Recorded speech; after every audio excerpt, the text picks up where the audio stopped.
futuro y el espacio a que esto se convierta verdaderamente en un aprendizaje colaborativo donde todos pongamos nuestras perspectivas y nuestras formas de ver las cosas, porque al final del día creo que el verdadero aprendizaje está fundamentado en entender las perspectivas de todo el mundo, y voy a abrir de hecho varios espacios donde vamos a poder estar como platicando de estas cosas. Entonces, platicarles primero que la forma en la que estructuré esta sesión, y otra vez es como la primera vez que doy esta sesión así tal cual, o sea, no es como un tema que ya lo haya dado en otra parte, es la primera vez que lo voy a dar, entonces es como vamos a probar a ver qué opinan. Creo que el nombre estuvo un poco confuso, no hemos hecho un buen marketing tal vez en el nombre, pero no pasa nada, ahorita lo vamos a desmenuzar y les voy a tratar de explicar un poquito por qué estaba pensando así, qué eran como los diferentes temas que traigo en la mente, que pues otra vez los voy a poner en la mesa para que juntos podamos ver perspectivas diferentes y ver qué construimos. Entonces, la primera parte de la plática vamos a hablar de tecnologías exponenciales, vamos a hablar un poquito del futuro. Esto porque quiero plantear en sus cabezas un poquito lo que viene. El mundo está cambiando cada vez más rápido y creo que tenemos que entender cada vez más hacia dónde estamos yendo para entonces tomar mejores decisiones hacia las cosas que estamos eligiendo y hacia las cosas que estamos invirtiendo nuestro tiempo, nuestro dinero y todo lo demás, ¿no? Entonces voy a hablar un poquito de tecnología exponencial, pero sobre todo en la forma de pensamiento exponencial y de lo que viene en el futuro. Después vamos a hablar de Carpe Diem, vamos a hablar de qué significa, pero sobre todo para mí lo más importante es entender qué significa ahorita y qué se está significando, qué tipo de cultura tenemos alrededor de esto, o más bien qué cultura hemos construido alrededor de este pensamiento. Algunas cosas buenas, otras malas, otra vez son reflexiones personales que las pongo sobre la mesa para que las discutamos y que ojalá vayamos construyendo como un mejor como, aprendizaje entre todos. Y la tercera parte es una parte que no sé si conocen esta dinámica que se llama fishbowl. ¿Alguien la ha visto alguna vez? ¿Sabe qué es? ¿No? Creo que el lugar más popular donde lo he visto que lo utilizan es en esta, que creo que se llama Red Table, que es de la esposa de Will Smith, que hace como una mesa redonda con diferentes personas, pero básicamente el fishbowl es un espacio donde les voy a, de hecho tengo aquí amablemente, Fer me dio de que unas hojitas recicladas para eso de uno usar hojitas, pero durante la plática lo que me gustaría, y de hecho sí se las podemos como repartir tantitas, no tienen que ser muchas, pero si durante la plática les van surgiendo preguntas y preguntas que podemos poner sobre la mesa, para construir a partir de ahí como la plática, o bueno, la última parte de esta sesión, me encantaría que los pusieran, luego lo vamos a poner aquí en el bowl y vamos a sacarlo, no para que yo lo responda, sino más bien para plantearlo como en el escenario como un espacio de discusión más. Ahora hay dos reglas con respecto a las preguntas. La primera es, las preguntas no pueden llevarnos a una respuesta de sí y no, sino más bien tienen que ser preguntas que nos abran hacia la conversación y hacia el diálogo.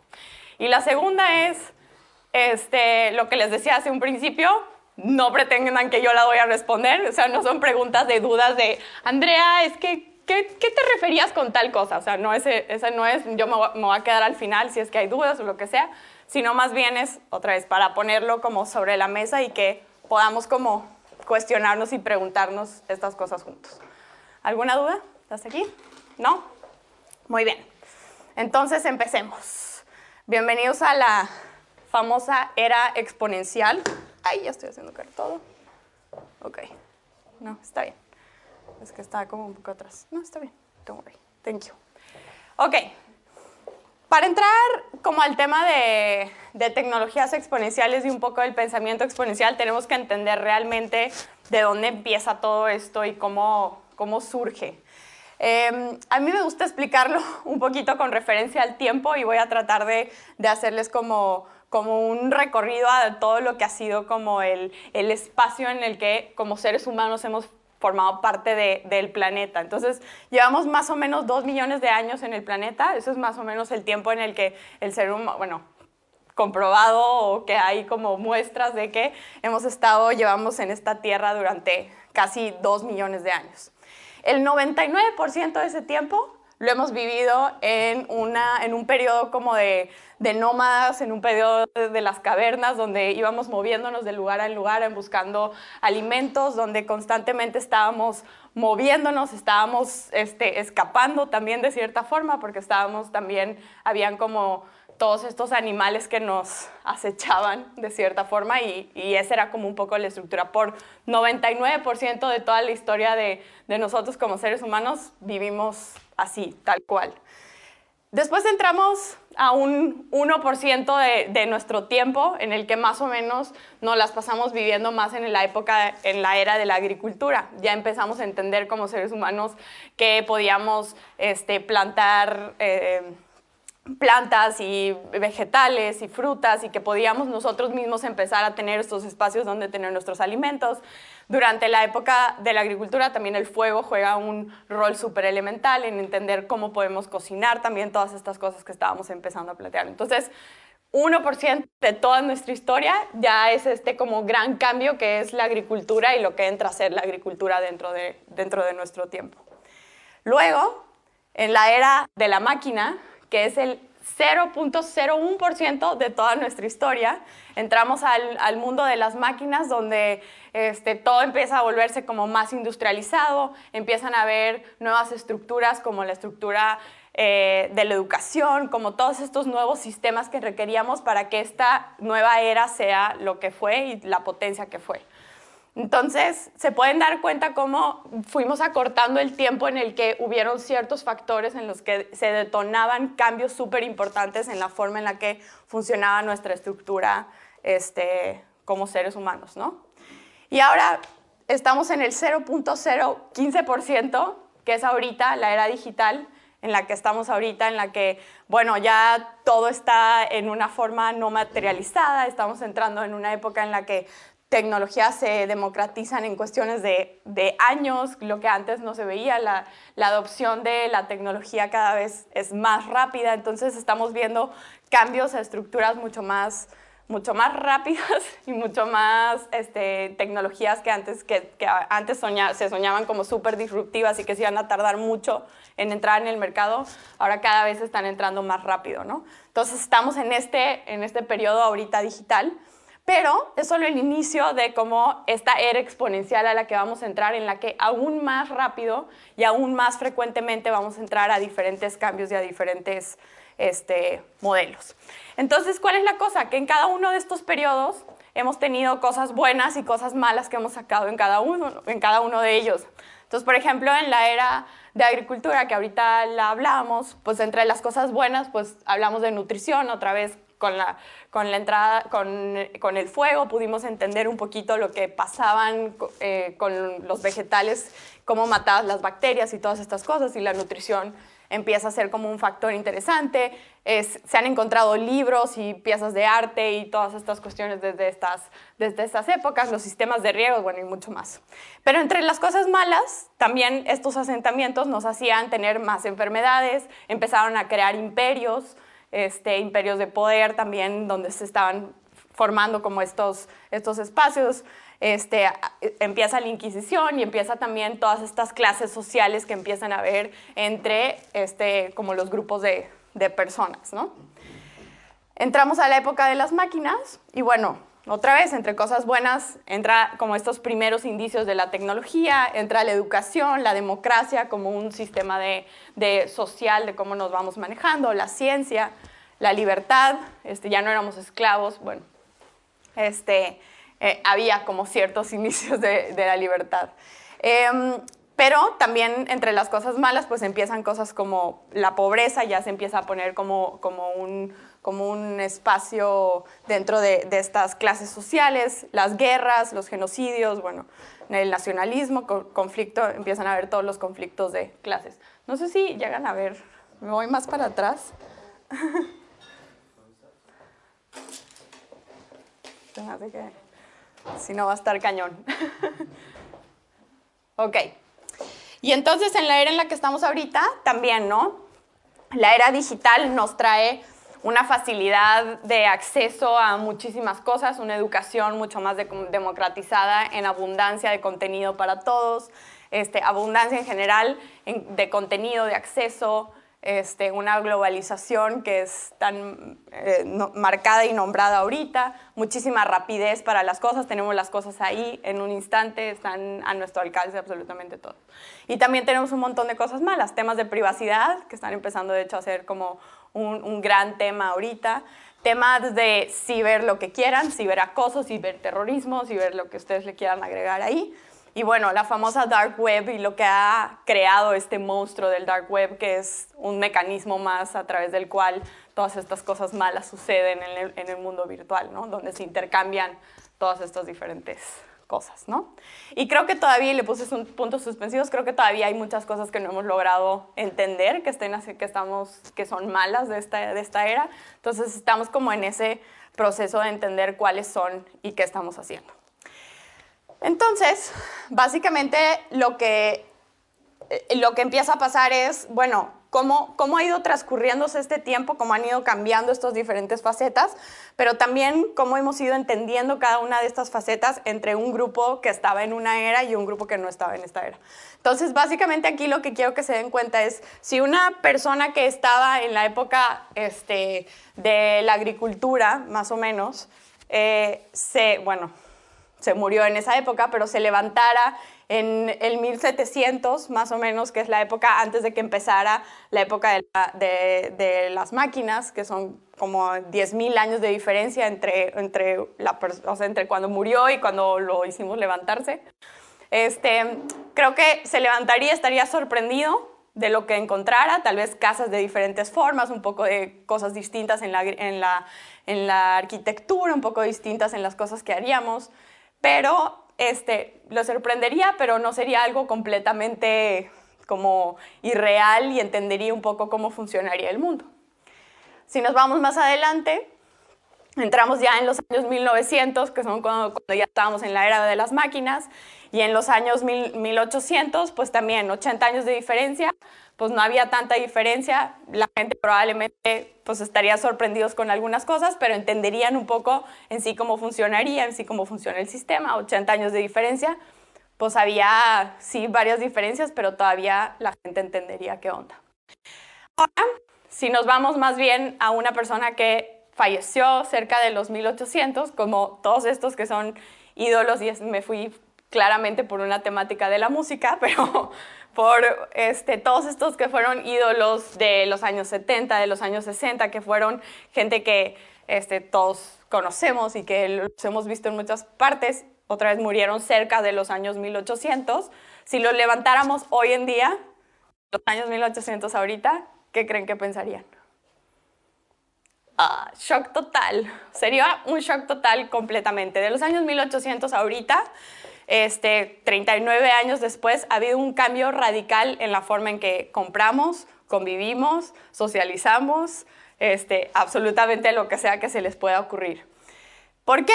Porque ahora, 20 años después, existe tecnología que antes tenías en muchos objetos, en muchos aparatos, ahora los tienes en un solo objeto y ya son literalmente una aplicación más en tu celular. La forma en la que hemos entrado a este mundo digital nos ha llevado a este crecimiento exponencial en el que verdaderamente en un periodo súper corto de tiempo estamos cambiando muchos patrones de la forma en la que hacíamos muchas cosas. Y literal, o sea, todas estas cosas ahorita las tenemos en nuestro teléfono, todo.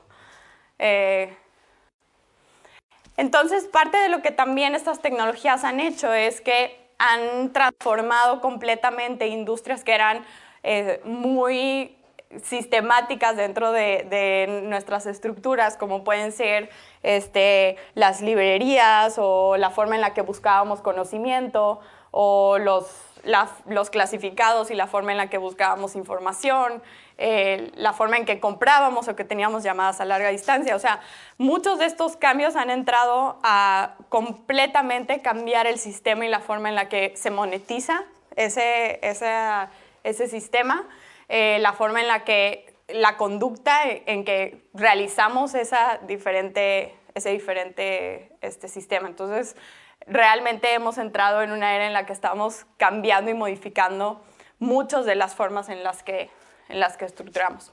Y luego también se me hace interesante. Podemos pensar, para los que tenemos la fortuna de tener internet el acceso a internet desde hace mucho tiempo, que el internet es algo que probablemente mucha gente tiene desde hace mucho tiempo, y la realidad es que no.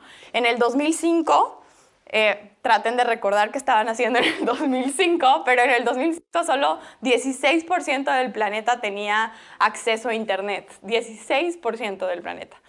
En el 2017 casi el 48%, y ahorita, en estos últimos años, se han agregado casi 3 billones de personas a la red que no habían hace 10 años. O sea, imagínense que antes de los 7 billones de personas que éramos, solamente, bueno, que somos todavía, según yo, apenas ahorita se están agregando 3 billones más que antes no tenían acceso a internet. Entonces, imagínense la cantidad de información extra que vamos a tener ahora en internet, la cantidad de cosas que ellos van a ahora buscar, comprar, el contenido que ellos van a necesitar, el contenido que ellos van a desarrollar. Por eso creo que también en esta última época, bueno, en estos últimos años, no solo época, pero hemos visto un crecimiento de el contenido en otras lenguas y en otros lenguajes que antes no lo veíamos y que antes era difícil encontrar.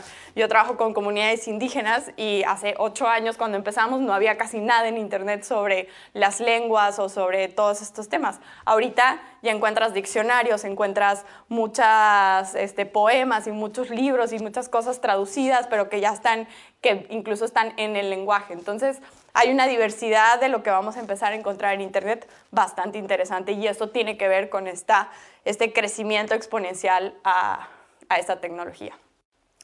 Entonces, traigo un poquito este tema a la mesa porque una de las cosas es, una de los grandes como conflictos o debilidades que tenemos como seres humanos es que nosotros pensamos en una forma lineal.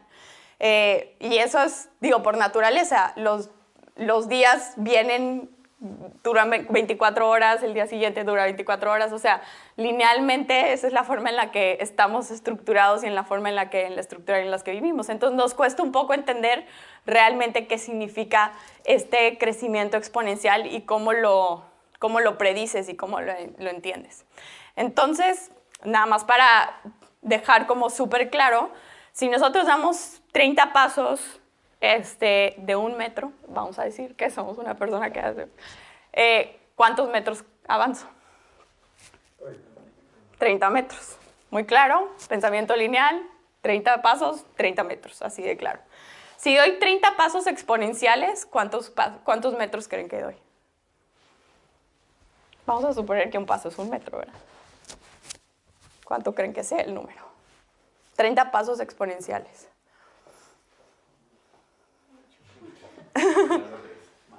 ¿Más de 30? Sí, exacto. Porque acuérdense que exponencial es que cada vez se duplica su valor, ¿verdad? Entonces se está duplicando y duplicando y duplicando. Bueno, el resultado de 30 exponencial de 30 es la cantidad de metros que podrías dar 26 vueltas toda la Tierra.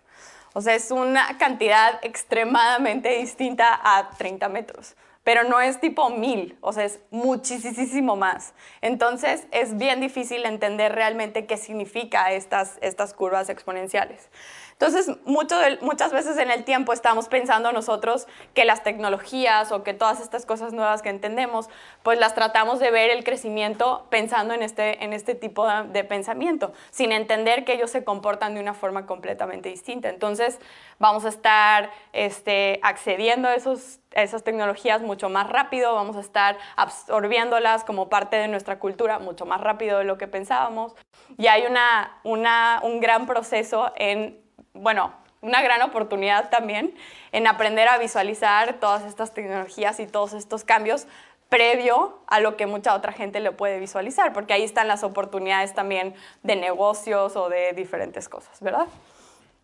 Ahora, bueno, aquí también se me hace interesante que, si se dan cuenta, hay como un espacio en el que el pensamiento lineal está arriba del pensamiento exponencial, porque el exponencial nunca sabes al principio si el valor es 0,0001, aunque se vaya duplicando, va a seguir siendo súper significativo al principio. Entonces, el crecimiento al principio va a ser casi nada.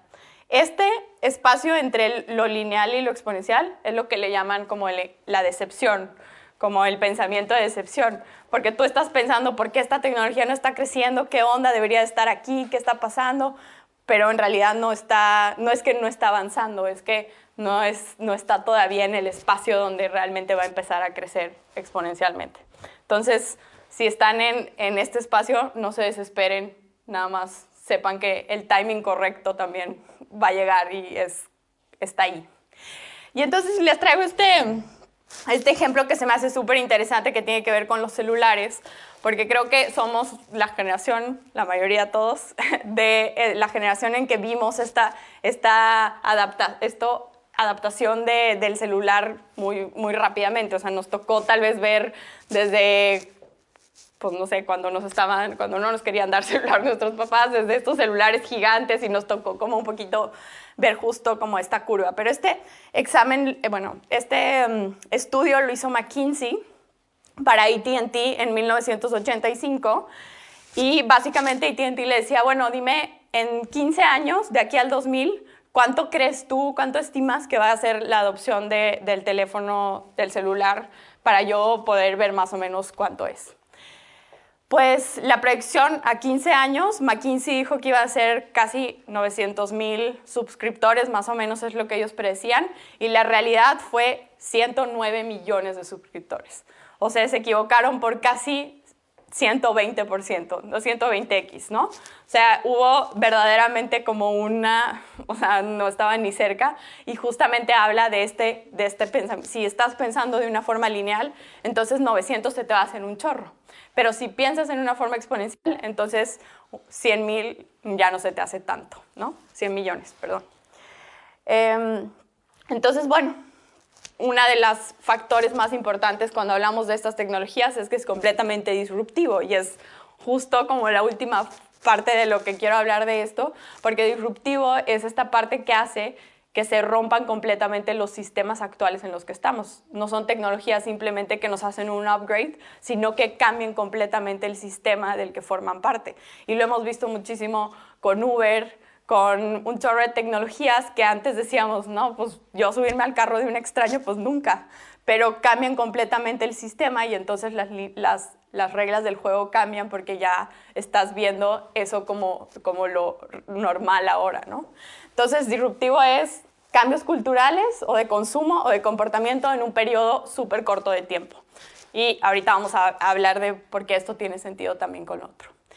Y nada más para dejar como el tema como sobre la mesa, porque justo creo que son los temas que más adelante me encantaría que platicáramos. Creo que con el tiempo y en estos siguientes años vamos a empezar a tener discusiones muy relevantes en temas que van a ser súper importantes en la forma de la estructura, y obviamente la genética va a ser uno de ellos. La modificación genética para tener al bebé perfecto, que ya estamos a nada de lograrlo. Ahorita lo estiman que estamos como a 42% de poder verdaderamente modificar el gen de un bebé para que no tenga enfermedades o que tenga lo que ustedes quieran. Entonces estamos extremadamente cerca. Que lo debemos de hacer o no, que debemos de jugar a hacerlo o no, a ser dioses o no, pues son discusiones que vamos a tener que empezar a tener y que vamos a tener que empezar a poner sobre la mesa. Entonces quiero como simplemente dejar como estas tecnologías como un espacio ahí para que lo tengamos pensado en este proceso. Lo otro es el famoso Internet of Things, y qué va a pasar cuando las cosas se estén empezando a hablar, que ya se están empezando a hablar, pero aún más cuando todas las cosas de tu casa se empiecen a hablar con todas las otras cosas de tu casa, y que se esté generando esta cantidad de data y de información de ti, de tu estilo de vida, de tus decisiones, de tu forma de trabajo. Entonces, pues bueno, entramos a temas de privacidad, pero también a temas de decisión, que creo que también es uno de los temas que quiero que hablemos ahorita. Y finalmente, el famoso inteligencia artificial.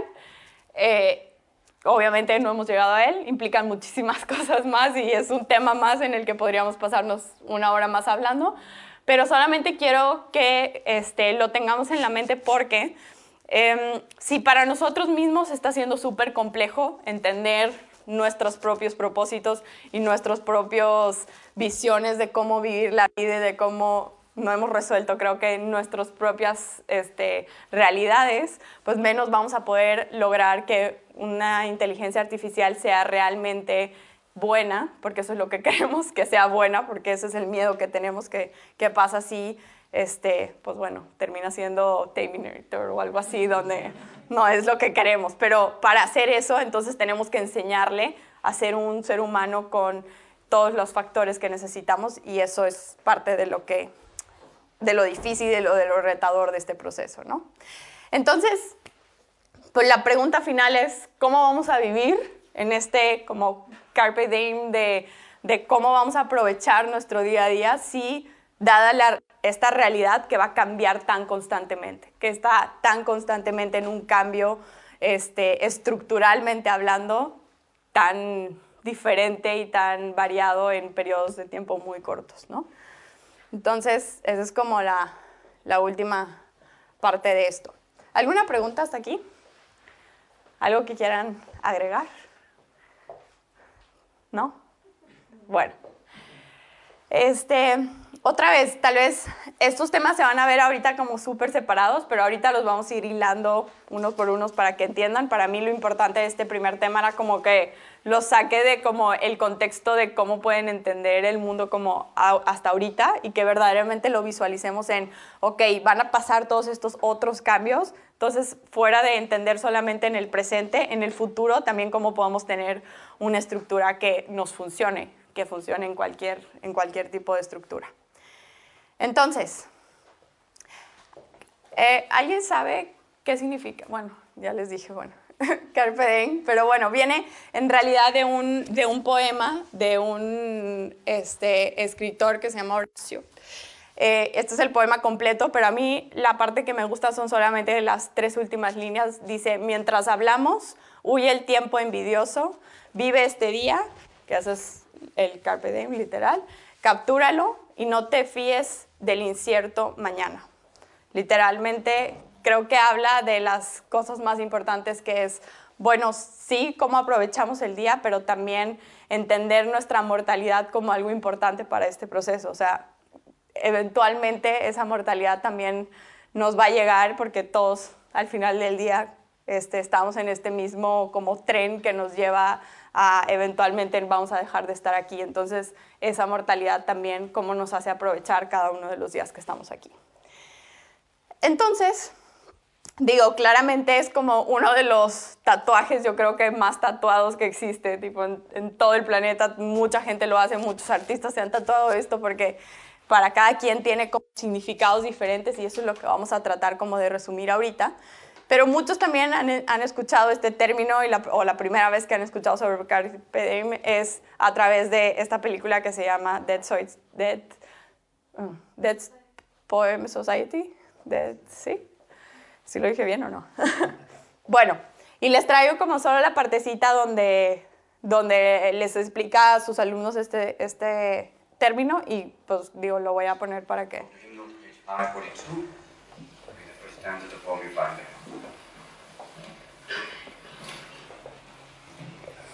Diversions to make much of time? Yes. One. Somewhat appropriate, isn't it? Gather ye rosebuds while ye may, old time is still a-flying, and this same flower that smiles today, tomorrow will be dying. Thank you, Mr. Pitts. Gather ye rosebuds while ye may. The Latin term for that sentiment is carpe diem. Now, who knows what that means? Carpe diem. That's to seize the day. Very good, Mr. Meeks. Meeks. Another unusual name. Seize the day. Gather ye rosebuds while ye may. Why does the writer use these lines? Because he's in a hurry. No. Ding! And we're playing anyway.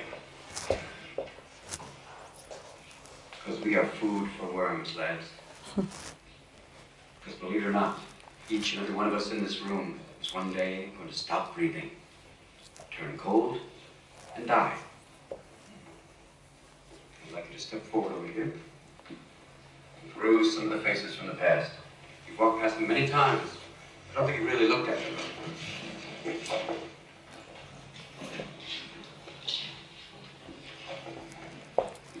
not that different from you, are they?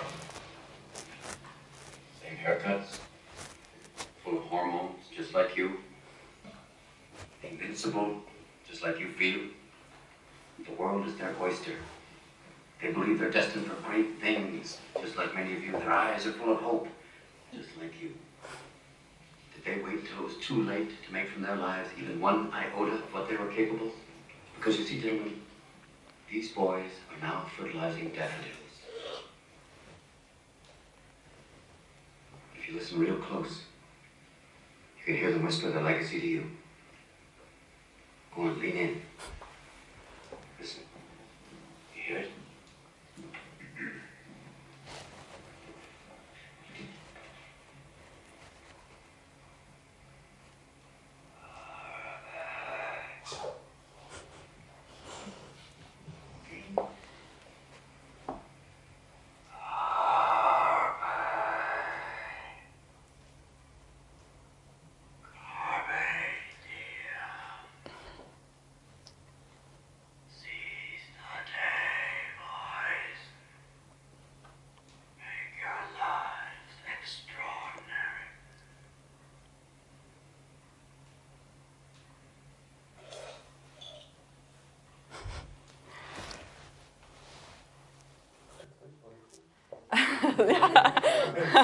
¿Ya ven?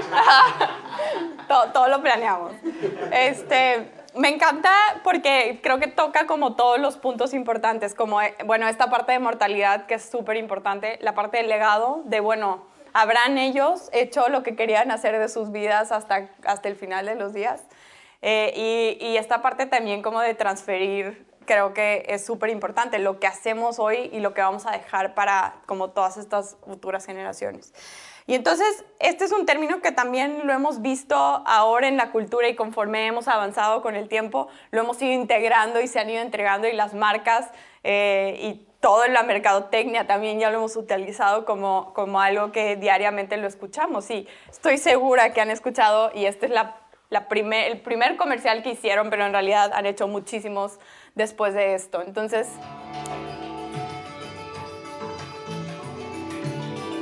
I run 17 miles every morning.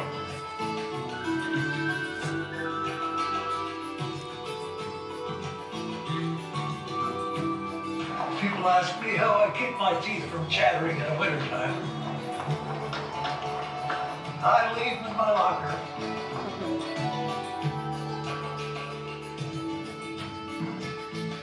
el famoso Just Do It de Nike, de alguna forma es una representación literalmente del Carpe Diem, de cómo vamos a aprovechar todos los días, y lo han utilizado de una forma en la que incluso hasta hoy en día lo siguen explotando y siguen explotando el término. Pero más bien es cómo estamos verdaderamente poniéndole un significado a esto y lo estamos desmenuzando en nuestra cultura. Y bueno, el YOLO también, ¿no? Es como otra representación de cómo estamos como desmenuzando esto en nuestra propia cultura. Pero recordemos otra vez que estamos en una era nueva, en una era de extrema distracción. Estamos constantemente siendo atacados por un montón de estímulos y diferentes cosas que nos están creando una atención parcial continua. Continuamente estamos parcialmente prestando atención. Entonces no estamos realmente en los lugares donde estamos, no estamos prestando atención en los lugares donde prestamos atención. Y en parte es porque ahora vemos 3 veces más información que hace 5 años. 3 veces. Estamos más informados que nunca, se podría decir, porque estamos bombardeados de tanta información. Pero en nuestro día a día vemos más de 110 veces nuestro teléfono. Todo el tiempo, constantemente estamos en este espacio donde estamos constantemente desconectándonos de lo que sea que estemos haciendo, porque hay como esta atención que le tenemos que dar al teléfono. Entonces hay una sensación de espectadores donde constantemente estamos entrando a este mundo digital y a esta era digital en la que estamos formando parte, o metiendo el contenido, porque también si no lo pones en redes no lo has vivido, ¿no? O eso es lo que dice la gente.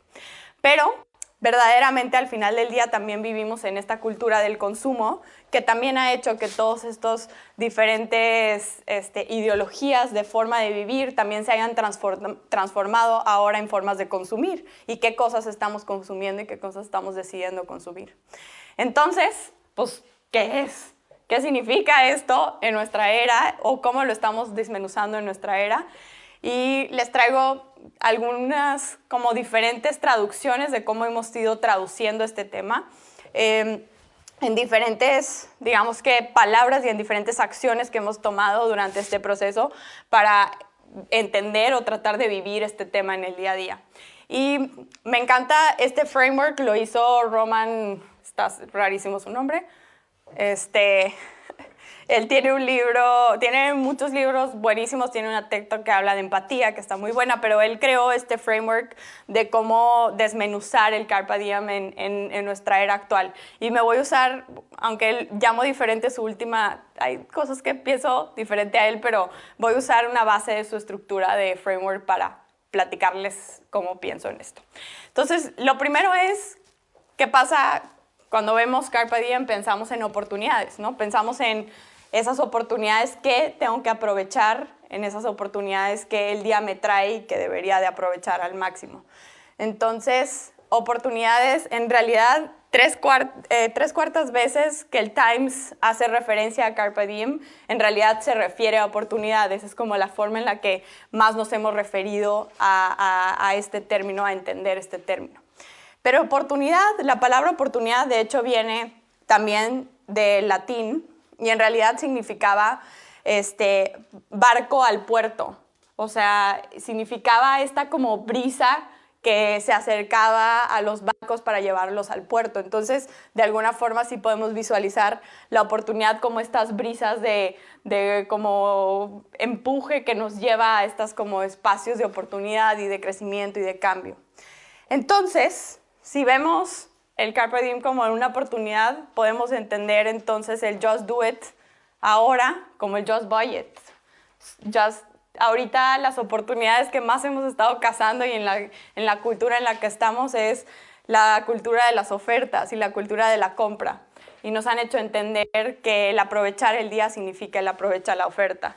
Y por eso la cultura del Cyber Monday y el Black Friday y toda esta sensación de crear estos momentos en los que si no lo haces ahorita, si no lo compras ahorita, si no lo gastas ahorita, casi que ya perdiste la oportunidad.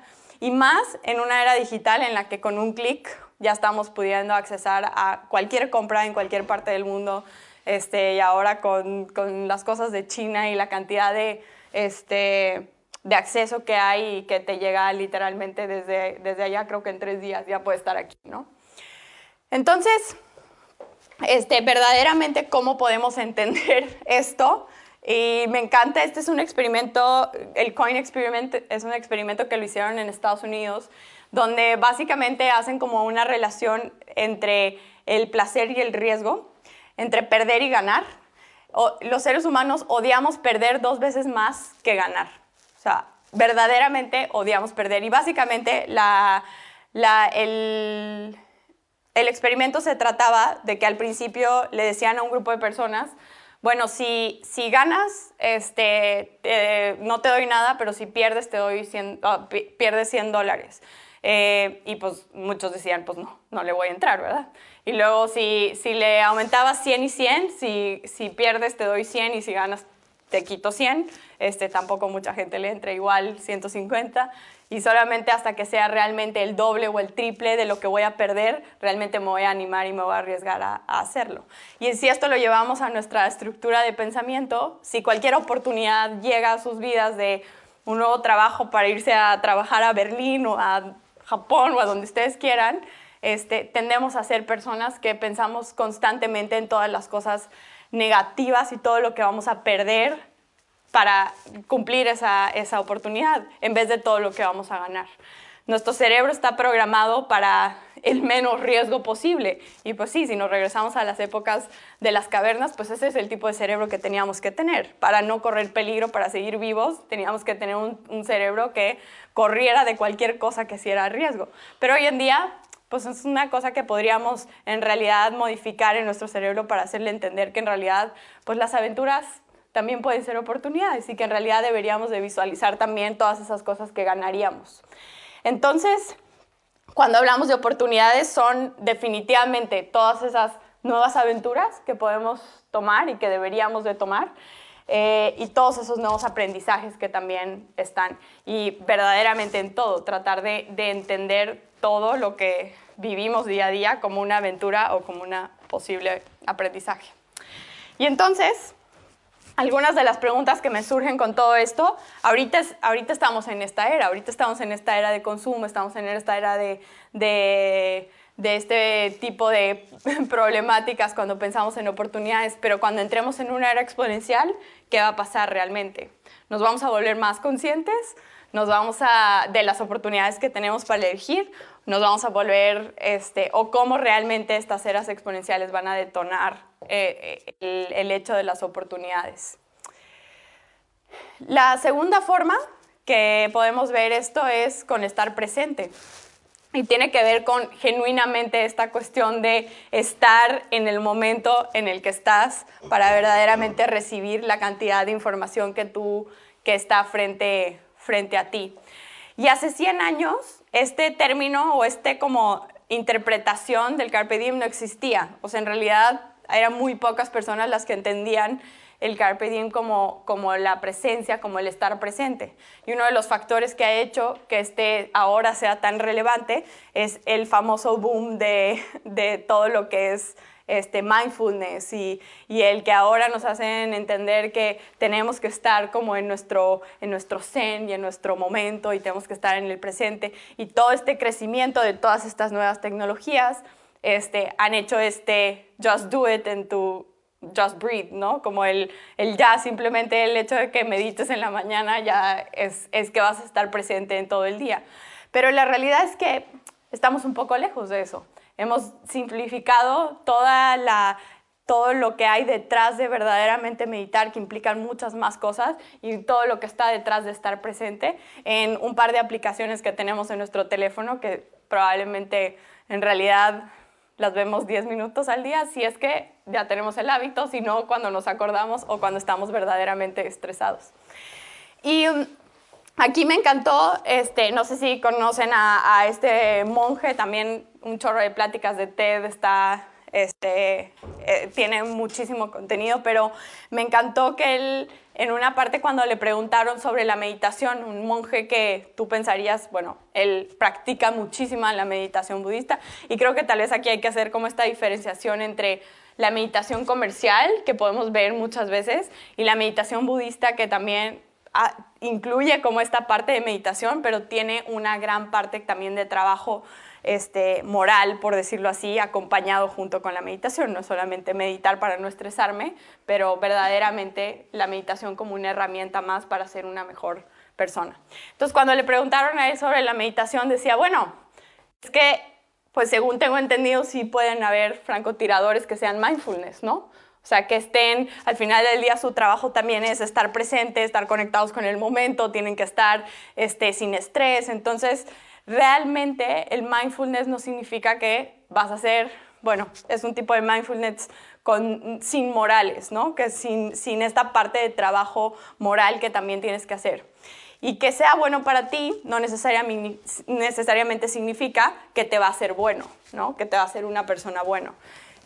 Y creo que eso es algo que lo hemos visto muchísimo, incluso, pues bueno, ya ahorita hay muchísimos casos de utilización de mindfulness en muchas cosas, pero no necesariamente significa que la persona que está haciendo este sistema, o bueno, que está haciendo mindfulness realmente está procesando la parte moral.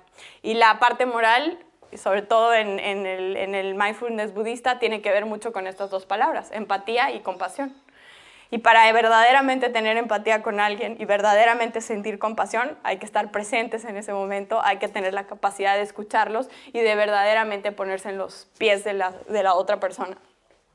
Pero, otra vez, vivimos en un mundo en el que recibimos tanta información, estamos bombardeados de tantas cosas, que esa conectividad no necesariamente hace que seamos más empáticos. Y de hecho hay muchísimos estudios que comprueban que en los últimos 20, 30 años hemos empezado a ser más y más y más menos empáticos. 40% menos, para ser exactos. Y aquí les voy a poner en prueba una cosa. ¿Cuántos de nosotros le hemos dado unfriend a alguien porque no compartimos su forma de ver algún tema X, el que ustedes quieran, pero que decimos, no, esta persona, o sea, no me gusta lo que publicó, no pienso igual que él, déjame le doy unfriend. Levanten las manos. De que uno, gracias. No precisamente por eso, pero sí. El unfollow cuenta. ¿Eh? El unfollow cuenta también. Sí. Sí. Y el algoritmo de Facebook, de hecho, ya está diseñado también, o sea, está construido también para mostrarte únicamente las cosas con las que compartes y con las que estás de acuerdo. Entonces, eso ha creado también una polarización del mundo extremadamente abierta en la que todos creemos que tenemos la razón, pero en realidad ni siquiera nos hemos sentado a dialogar. Pero bueno, porque estamos constantemente no escuchando con la intención de entender al otro, pero escuchando para responderle al otro, ¿no? Y estoy segura que les ha pasado en muchos momentos, en muchas juntas, en las que te están hablando y ya llega un punto en el que dejas de escuchar lo que te están hablando porque ya estás pensando en qué le vas a responder, ¿no? Entonces, eso es básicamente a lo que nos hemos convertido. Ya no tenemos esos espacios de diálogo. Y también esta conectividad digital que tenemos, en el que ahorita puedes estar conectado con una persona de Japón o de la India, nos hace vernos entre todos, estar visualmente en un mismo espacio digital, pero eso no significa que nos entendemos unos a otros. Estamos ahí, pero no nos estamos entendiendo, porque no nos estamos hablando, claramente. Entonces, pues bueno, este mundo polarizado, y estoy segura que lo han visto, porque hemos visto miles de ejemplos, y sobre todo en estos últimos años, el Brexit, un ejemplo de una Gran Bretaña extremadamente polarizada, con un tema que pues para muchos podía ser como, pero es que todos estamos a favor de la globalización. Pues no, resulta ser que en realidad la mayoría de Gran Bretaña no estaba tan de acuerdo con el tema, ¿no? Entonces, o con Trump, también extremadamente polarizados, a quienes lo aman, a quienes lo odian. No hay espacios intermedios donde estemos dialogando, donde realmente las ideologías vayan un poquito abajo del verdadero diálogo de tratar de entender al otro que está enfrente, ¿no? O López Obrador, que también es exactamente lo que pasa aquí en México. Gente que lo ama sin cuestionar cuando se equivoca y gente que lo odia sin darle también el crédito cuando también hace algo bien, porque estamos extremadamente polarizados. Entonces, estar presentes también significa el cómo vamos desarrollando esta empatía y esta compasión constantemente para entonces estar aprovechando no solamente lo que tú ya sabes, pero también estar aprovechando de todas las personas con quien te rodeas, pero genuinamente estar aprendiendo de ellos desde esta posición de estoy presente, te quiero escuchar, quiero ser empático contigo y eventualmente quiero tener también este espacio de compasión. Entonces, otra vez, en la era exponencial, ¿qué va a pasar? ¿Vamos a tener más diálogos? ¿Nos vamos a volver más polarizados aún? ¿Vamos a dividir el planeta en dos, de los que están en un lado y de los que están en el otro? O sea, verdaderamente, ¿a dónde vamos a llegar? Porque otra vez estamos constantemente yendo a más espacios y más división entre los dos lugares. El tercero tiene que ver con la espontaneidad. Porque también el aprovechar el día quiere decir que cualquier cosa que venga y cualquier espacio que tenga voy a tener la espontaneidad suficiente para tomar la iniciativa de hacer algo al respecto. Entonces,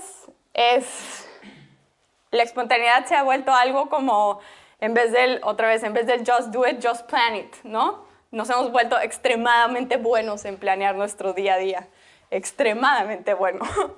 Y de hecho yo creo que yo peco muchísimo de pero literalmente como el sobreplanear absolutamente todo, que nos pasamos mucho tiempo planeando nuestras agendas y planeando nuestros tiempos, pero la pregunta aquí es, ¿planeamos más tiempo para tener más tiempo para seguir trabajando?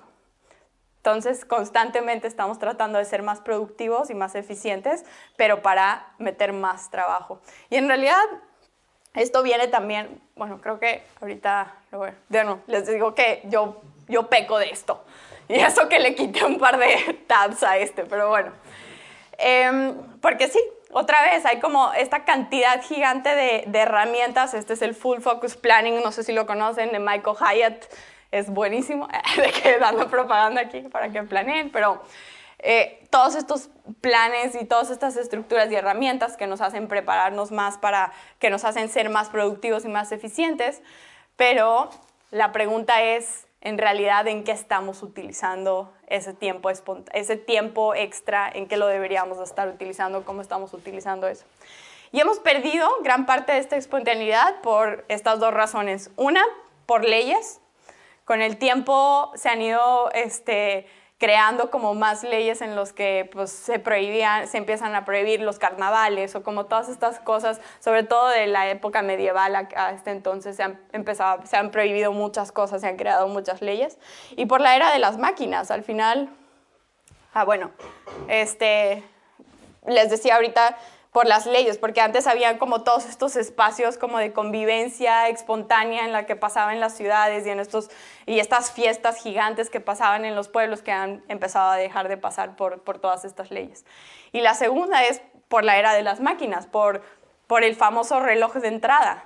Cuando empiezan toda la época de las fábricas, cada minuto es una hora que la máquina no está trabajando. Entonces empezamos a relacionar el tiempo con el dinero y la eficiencia con el verdaderamente estar, este reloj check-in, check-out de estar constantemente viendo el trabajo. Entonces, ese tiempo extra que estamos recibiendo, ¿en qué lo estamos utilizando?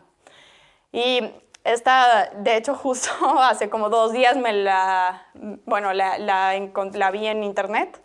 Y se me hace muy real y muy real para ahorita. Estamos constantemente como pensando que lo único que nos hace productivos es trabajar mucho más arduamente, cuando la realidad es que para realmente ser productivos necesitamos estar sanos, comer bien, dormir bien, hacer ejercicio, tener un tiempo como de relajación, y entonces el trabajo ahí va a ser mucho más eficiente y más productivo. Y aquí les iba a contar una historia en lo personal de mi papá. Creo que como muchos papás de esa época, un papá que entraba a trabajar a las 6:30 de la mañana porque tenía que ser el primero en llegar al trabajo y salía a las 7 en punto, porque a las 7 en punto era la hora de la cena, y en mi casa la hora de la cena era como obligatoria, todos teníamos que estar ahí, cienes o no, tenía que estar sentado porque era como el único tiempo en el que realmente podía convivir con nosotros. Pero una vez al mes mi mamá tenía una clase, unas clases que daba, y entonces una vez al mes él era como el que estaba a cargo como de nosotros, ¿no? Y esa noche siempre se convirtió para nosotros en la noche espontánea, porque literal mi papá no planeaba absolutamente nada. Y pues déjame ver qué hay en el refri para darles de comer. Entonces, pues haz de cuenta que era la cena más improvisada que te puedes imaginar. Hicimos de todo. Habían días que terminamos pidiendo pizza porque realmente no era comestible lo que hacíamos. Pero luego también hubieron súper buenos experimentos que terminan siendo cosas que incluso hasta hoy me sigo preparando y sigo haciendo, pero con mezclas de cosas que tal vez nunca lo hubieras hecho, pero literalmente lo hacía porque era lo único que había en el refrigerador y trataba de hacerse ingenioso. Entonces, la espontaneidad para verdaderamente también aprovechar como estos momentos que tenemos de tiempos y de espacios para verdaderamente estar tomándonos ese tiempo para explorar como nuevas cosas y para aventurarnos a hacer nuevas cosas. Entonces, en lo espontáneo, otra vez este tiempo y cómo lo estamos utilizando y cuáles son las prioridades que le estamos dando a este tiempo extra que tenemos y el que la espontaneidad sea un tema importante en nuestras vidas. Y entonces, pues igual, hacia el futuro, ¿cómo podemos empezar a pensar en la espontaneidad en un mundo que cada vez va a ser más digital, más distracción, vamos a tener más cosas? Ahora sí, ya las cosas se van a hablar con las cosas, si tus lentes se van a hablar con tu teléfono, si tú no sé qué, o sea, vamos a estar aún más con más distracciones que no solamente sea el teléfono, sino muchas otras más, ¿no? Entonces, ¿cómo pueden ayudarnos también estas cosas para ser más espontáneas? La cuarta tiene que ver con el hedonismo. Y el hedonismo, ¿alguien sabe qué es? ¿No? Ajá. Sí, el pensar que no existe un propósito de las cosas o de la vida. El pensar que no existe un propósito de las cosas. Ok. Bueno, yo lo resumí de otra forma. El hedonismo, yo lo entiendo como más bien una búsqueda del placer a través de los sentidos, de verdaderamente como utilizar todos los sentidos como una forma de encontrar ese placer. Y ahora hemos visto el hedonismo durante todas las épocas de siempre, a través de la gastronomía, a través de pues, la exploración de la utilización de todas estas otras hongos y demás cosas que hemos utilizado. Gran parte de toda esa cultura o esas acciones de explorarnos como ser humano ha sido parte del hedonismo, de qué me provoca estos hongos o estas cosas. Entonces, es esta búsqueda del placer a través de muchos más sentidos. Pero ¿qué es lo que está pasando ahorita? Ya el just do it se está convirtiendo en el just watch it, ¿no? Porque literalmente ya no nos interesa explorar todos nuestros sentidos, preferimos verlo aquí, preferimos estarlo viendo en el live stream aquí en nuestro teléfono, o ver el restaurante súper cool, pues mejor lo veo aquí desde mi teléfono a ver cómo está, ¿no? Entonces estamos otra vez siendo espectadores desde esta pantalla digital, dejando de lado como el verdaderamente sensorialmente entender el mundo y el aprovechar todos estos otros, digamos que, factores y circunstancias que entran en nosotros. Y una de las formas en las que tratamos de estar más presentes en como todos nuestros sentidos es como el digital diet, ¿no? Que le llaman, que hay en muchos restaurantes o hay muchas casas y papás que también deciden hacer esto, que es el deja tu teléfono para entonces poder vivir como todas estas otras experiencias y estas sensaciones. Pero la realidad es que no funciona del todo, o tal vez funciona por un ratito. Y conforme nos vayamos entrando en una era aún más digital y exponencial, pues ya la tecnología va a terminar estando en absolutamente todas partes. Entonces, no sé si realmente es como la respuesta, sino más bien la forma en la que estamos visualizando y aprovechando todos estos momentos, incluso estas herramientas. Y bueno, les decía ahorita, dos de las cosas en las que más utilizamos y en las que más exploramos nuestros sentidos son la gastronomía, pero también el amor. El amor, digo, ahora hay amores digitales que también pasan en línea y nunca se conocen hasta, no sé si vieron esta serie que está ahorita de moda que se llama Love is Blind, no sé si la escucharon. Bueno, que literalmente ponen a dos personas tipo en un pozo que no se ven ni nada hasta el tipo casi que el día de su boda, creo que es. Entonces, bueno, ese es paréntesis, otro tema. Pero hemos explorado el hedonismo dentro de estos dos temas y sobre todo, por ejemplo, al menos para mí, en el tema de la comida es como uno de los temas que más constantemente trato de buscar como estas experiencias. Y claro, el Chef Table y toda esta cantidad de contenido que existe en línea es como una pieza más para construir como esa inspiración de quiero ir a estos lugares, cómo se debe sentir esto, cómo deben de sentirse estos procesos. Y entender la comida no solamente como esta cosa que estamos como los foodies, de que te llega el plato y ya estás tomándole foto y estás como simplemente como tratando de decirle a todos qué estás haciendo y que la prioridad es eso. Porque sí, así estamos como pensando antes en la foto, en vez que en realidad deberíamos estar pensando en el proceso de lo que esa experiencia nos trae, de lo que esa experiencia nos lleva. Entonces, les digo, soy extremadamente foodie. De hecho, me di cuenta cuando estaba haciendo esta presentación que tengo muchas grabaciones alrededor de las comidas. Ninguna, de hecho, creo que la he publicado, pero en realidad es más para mí un sistema de...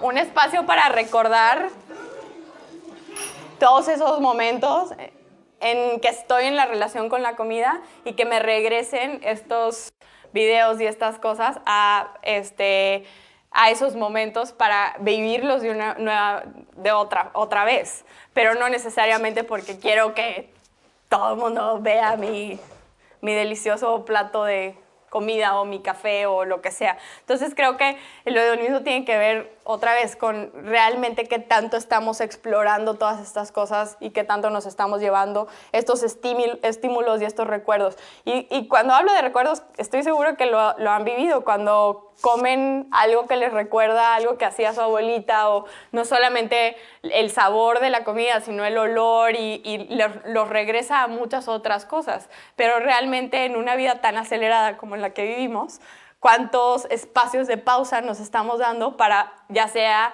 como enmarcar nuevamente como esos nuevos recuerdos, y que hagas un genuino esfuerzo para ponerles como un espacio en tu memoria, en vez de que pasen y fluyan y simplemente sea una comida más o se convierta en un post en tu Instagram, ¿no?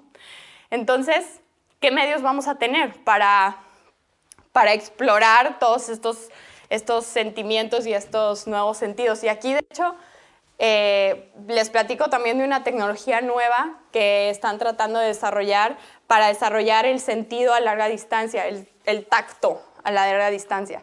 ¿Qué pasaría? ¿Por qué es importante el tacto a larga distancia? ¿En qué momentos es importante el tacto a larga distancia? Entonces ahí se los dejo como una tecnología exponencial que también podría eventualmente estar en camino.